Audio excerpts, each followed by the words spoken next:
কথা ধারাবাহিকের আজকের পর্বে আমরা দেখতে পাবো যে ধারাবাহিকের শুরুতেই আমরা গুহবাড়িতে হলুদের অনুষ্ঠানে দেখতে পাই সবাই প্রত্যেককে হলুদ মাখানোর জন্য হলুদের পিঁড়িতে বসায় এবং হলুদ শেষে সবাই নিজেরা একে অন্যের গায়ে হলুদ মাখিয়ে আনন্দ করতে থাকে।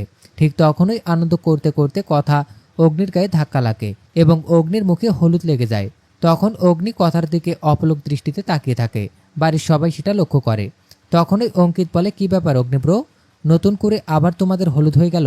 তখন কথা বলে ওঠে, আমার হাতে আর সময় নেই, 12 মিনিট 12 সেকেন্ড আছে, ঋতুপর্ণার গায়ে হলুদ দিতে হবে।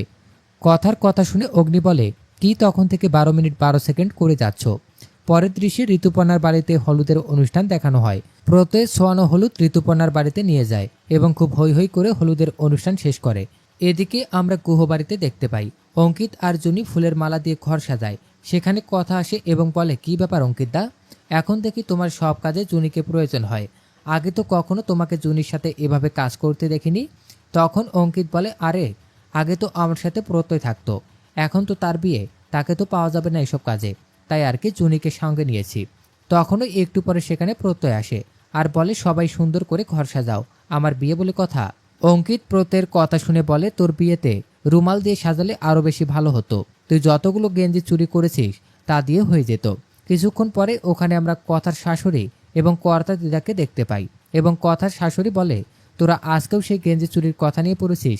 একটু পরে কথার মেজো কাকে এসে বলে, মা, লেখা কি তার ছেলের বিয়েতে কোনো কাজ করবে না, শুধু কি আমরাই কাজ করব?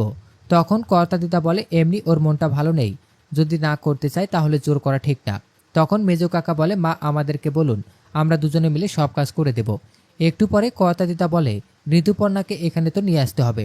তখন কথা এসে বলে, আমি ঋতুপর্ণাকে নিয়ে আসছি বলে যেতেই অগ্নির সাথে তার ধাক্কা লাগে এবং অগ্নি কথার দিকে অপলক দৃষ্টিতে তাকিয়ে থাকে। সবাই আবারও অগ্নিকে নিয়ে অনেক হাসাহাসি করে। কিছুক্ষণ পরে আমরা দেখতে পাই কথা, জুনি এবং বাকিরা সবাই মিলে নাচ করে। সেই সিনে আমরা দেখতে পাই কথা তাড়াহুড়ো করে রুমে এসে দেখে পুলিশ বাবু ফোন করেছে কিনা। কথার পিছনে অগ্নি রুমে আসে কিন্তু কাউকে না পেয়ে বলে, তুই যে আমার থেকে কিছু লুকাচ্ছিস সেটা আমি ভালোই বুঝতে পারছি। তো দর্শক, এই ছিল কথা ধারাবাহিকের আজকের আপডেট। প্রতিদিনের আপডেট সবার আগে পেতে আমাদের চ্যানেলটি এখনই সাবস্ক্রাইব করুন।